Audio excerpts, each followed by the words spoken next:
Welcome back, everyone. Episode 3 of The Penguin dropped, and it is my personal favorite episode of the series thus far. Episode 3 is titled Bliss. It's Victor's episode for the most part, and he is quickly becoming my favorite character in the entire ensemble. Rhenzy Feliz has a lock on this role, and while there is a lot of talk all the time about up-and-coming young actors in Hollywood seemingly every other month in either Variety or The Hollywood Reporter, Rhenzy Feliz is quietly building himself a reputation as someone who can stand toe-to-toe with some of the best actors in the business, such as Colin Farrell. Like everything else in the series, Rhenzy has paid attention to the details. Victor's stutter, his facial expressions of shyness, trepidation, anxiety, the way he slouches. He's created such a sympathetic character to begin with that he connects with the audience and becomes an extension of the viewer into the world of Matt Reeves' Gotham. Victor, more so than the Penguin, is our cautionary tale, thus far, of how a person with good intentions can become wrapped up in immoral situations when somewhat forced into them. Now, Vic is not completely innocent or without accountability. Maybe in episode 1 you could make an excuse of him being pressed into service and doing what he needed to do for survival purposes. However, time has passed and Vic has started in small amounts to embrace the life that Oz is now offering him. But this does not mean that Vic is still not a conflicted soul. At times he feels as if he's a captive of Oz, having to do his bidding or otherwise he winds up dead himself. At other times, Vic is enjoying the adrenaline rush of being initiated into the underworld lifestyle. He sees Oz and the Falcones and the money, the cars, the clubs, the houses. For a kid surviving in the ruined slums of Crown Point in Gotham, this is a way out to a better existence, maybe his only way out. After Gotham's destruction, there are no functioning schools, no opportunities. It's a federal disaster area. The only thing, Vic is not always sure he wants to pay the price of living that type of life that Oz lives. Is the risk worth the reward? Does he have it in him to take those risks? Is Vic comfortable with making immoral decisions, of going down that slippery slope? How will it reflect on his family name? And does that even matter anymore?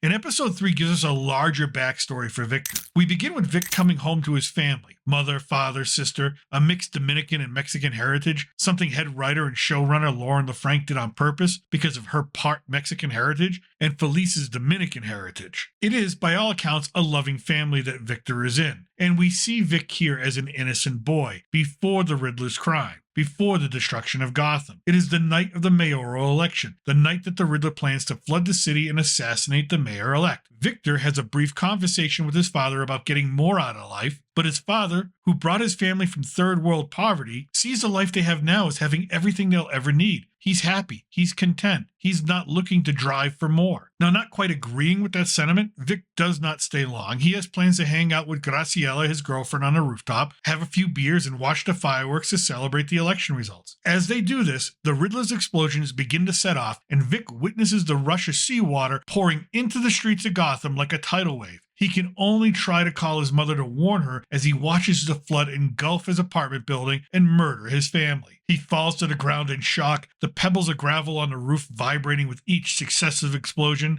The entire sequence is incredibly well done. The special effects are almost movie quality. It is impactful and a reminder of the scope and scale of the Riddler's mass murder and destruction, how it not only physically gutted the city of Gotham, but psychologically left scars on the citizenry. We then cut to current day Victor, staring out the window of Oz's apartment. Oz is explaining to him how Sophia Falcone is now his business partner, to which Vic is extremely apprehensive about.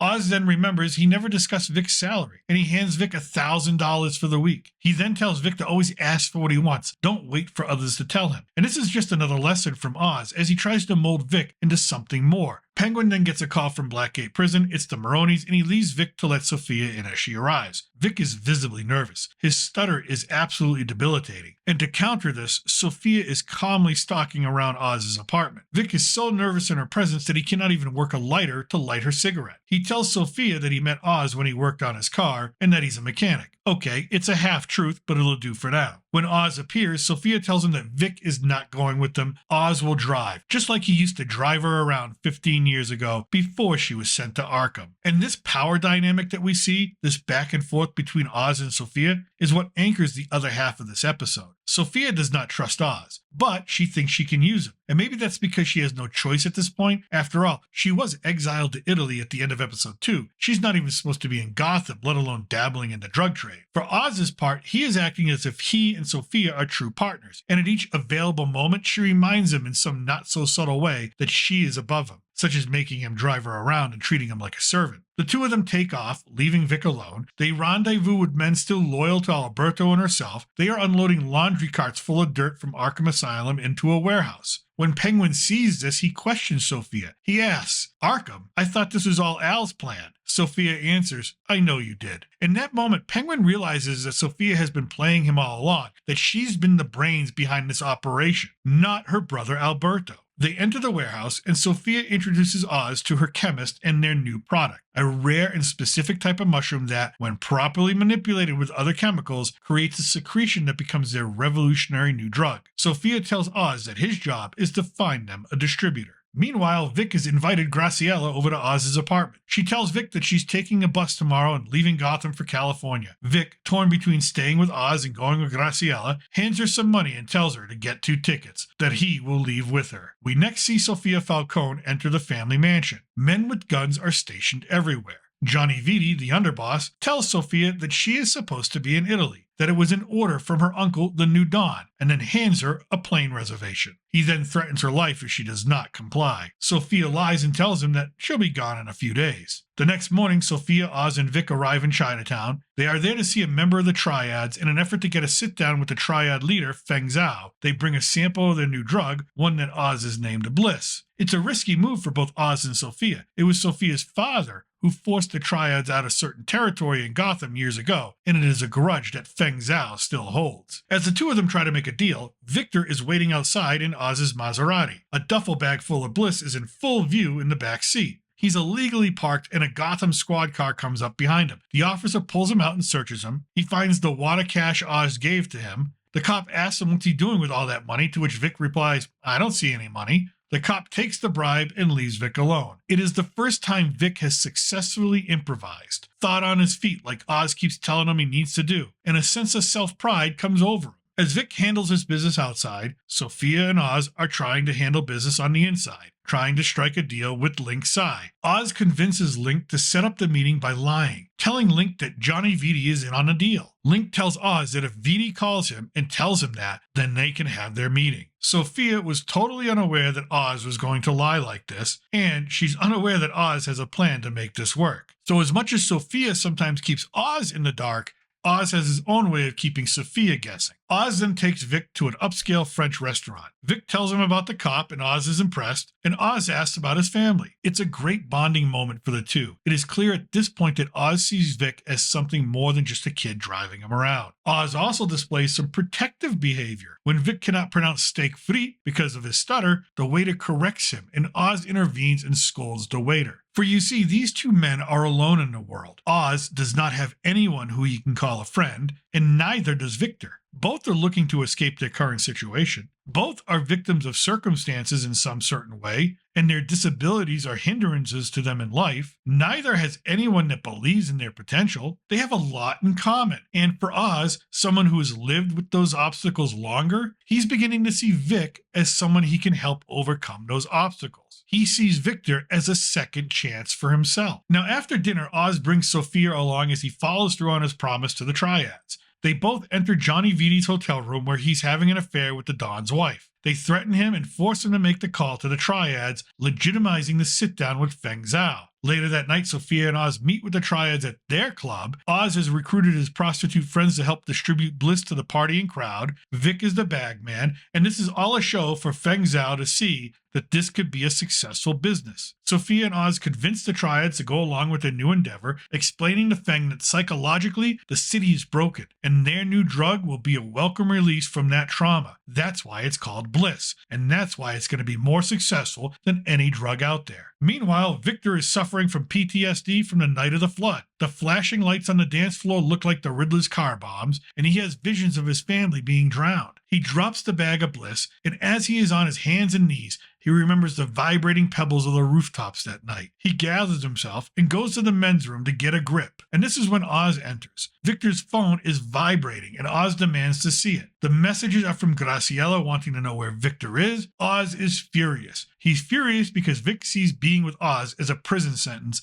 not an opportunity. That Victor does not look at Oz the way Oz sees Vic, like a big brother little brother relationship. Vic, for the first time, lashes out at Oz about how ashamed his father would be of him living this life, to which Oz responds, "You know what is shameful? Working your whole goddamn life and having nothing to show for it in the end." He tells Vic to go. Vic takes Oz's car to the bus station, but as he sits and watches Graciela board the bus, he has a moment. He could either start over with nothing and ride a common bus, or he could stay where he is in a Maserati making $1,000 a week. He decides to go back. Oz is now depressed even though the deal has gone through with the triads. Losing Vic is a bigger emotional punch than what he even expected it to be. It is difficult for Oz to make true friends, and it always has been, but he thought Vic would be different. He finds Sophia out back and the two have their first honest conversation. Apparently, Oz is partly responsible for her being sent to Arkham. Sophia wants to know how she can trust him. Oz apologizes and tells her that he will show her how to trust him. It is a conversation that in the moment feels extremely authentic, and in some way Oz wants it to be. It's deeply emotional for the two of them. However, the Maronis arrive and put them both on their knees, ready to be executed. Luckily, Victor is just returning and sees this. He floors the Maserati towards one of the gunmen, killing him. Oz is able to jump into the car and tells Victor to leave Sophia. Apparently, Oz's connection to her must not be as strong as he portrayed it to be moments earlier. The two take off as Oz is overcome with joy that Vic has returned to him and declares, "We're in it now, Vic. We're in it now." We will have to wait until episode 4 to see how Oz gets out of this new problem he has created for himself by making yet another rash decision, leaving Sophia behind with the Maronis. How will he be able to build trust with her now? What will she learn about Oz from the Maronis? And Oz may have saved his own life for the moment, but he may have just shattered all of the work and effort he and Vic have put in thus far. As of right now, there are 5 episodes left, but the quality of the show, the writing, the acting, and the overall production just continues to maintain such a high level. I continue to stand by my opinion that this is the best show on television, and the general population of TV viewers seems to agree, as it's been the #1 watched streaming show in the United States since its premiere, according to Samba TV. And as word of mouth continues to grow, I do not see it relinquishing that top spot anytime soon. And that's what I think. Let me know what you think in the comment section below. If you want more reviews and pop culture commentary,